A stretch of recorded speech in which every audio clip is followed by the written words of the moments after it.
Hello, and welcome to my presentation on Living Walls, a social enterprise that aims to reduce air pollution on a local level in Shanghai.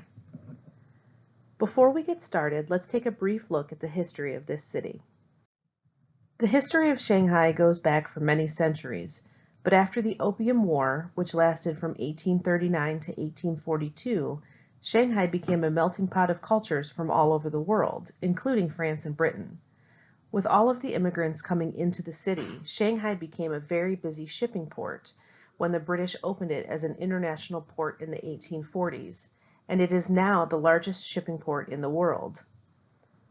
The Shanghainese were heavily influenced by Western cultures, and the city was one of glitz and glamour with high-end shopping like the Wing On, theaters, and luxury living spaces, and was even called the Paris of the East, the New York of the West in the 1920s and 1930s.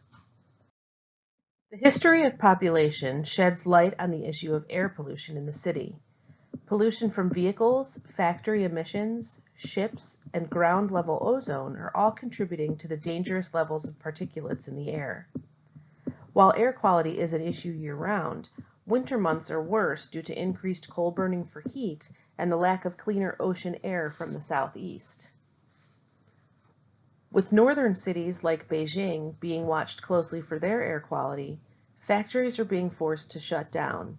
This pushes manufacturing south to cities like Shanghai, which further exacerbates its worsening pollution issues.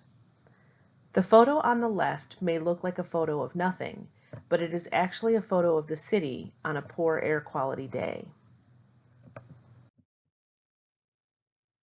While pollution makes for less blue sky days, it also poses serious health risks. The World Health Organization guidelines state that particulate matter 2.5 microns in diameter or larger cannot exceed 10 micrograms per cubic meters average mean.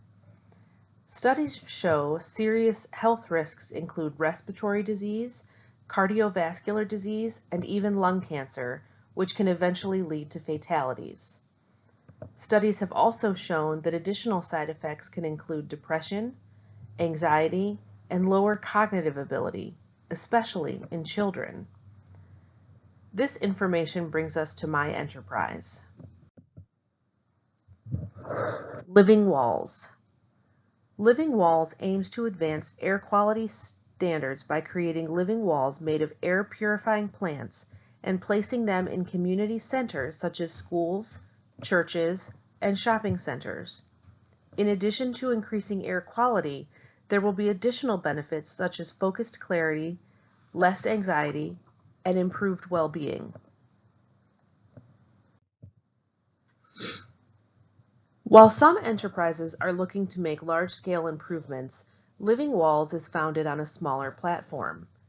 We plan to improve the air quality on a local or hyperlocal level, for example, in schools.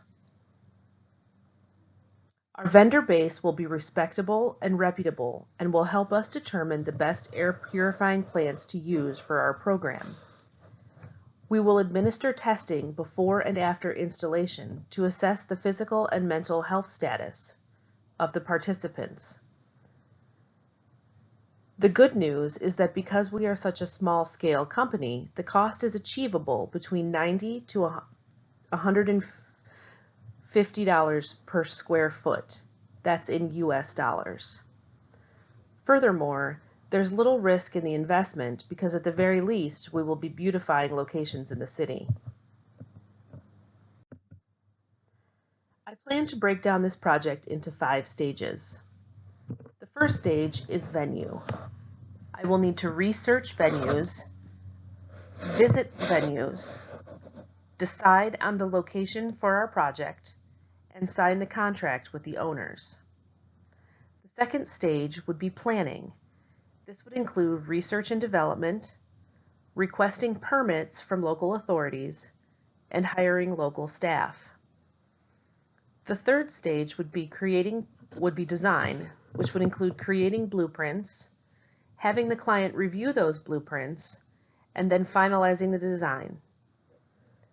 The fourth stage would be construction.